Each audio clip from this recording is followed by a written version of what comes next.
Бала тәрбияләүдә һәрбер әти әнинең үзенең бер ысулы бардыр инде. Мин беренче чиратта кызыма әйтәм. Кызым әйтә, нинди генә очракта да син миңа дөресен әйт, курыкма, мин һәрвакытта да синең иптәш. Әни генә түгел, ә иптәш тә. Мин аңлыйм сине дим. Шуңа без аның белән сөйләшәбез.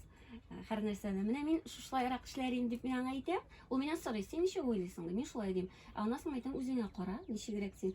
Кайчакта ул миндә килешми. Без аның белән сөйләшәбез. Мин әгәр дә дөрес түгел икән, кызым әйтәм, син дөресрәк булгансың микән дим. Шуңа менә иптәш кыз беренчедән. Икенчедән, безнең инде канун барбыр.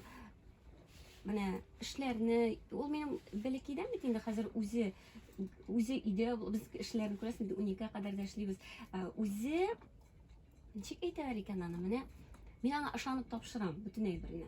Ул ышанычны аклый. Менә җаваплылык дигән нәрсә. Мөстәкыйльлек, әйе.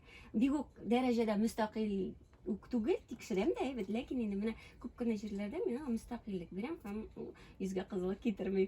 Шул, аннан соң инде без аның белән һәрвакытта да бергә, менә туганнарны хөрмәт итәргә, әби, бабай диләр безнең якта, аларны яратырга, менә өлкәннәрне хөрмәт итәргә өйрәтәм һәм ул безнең чыннан да әби, бабай дигән сүз инде ул безнең илаһи бер сүз.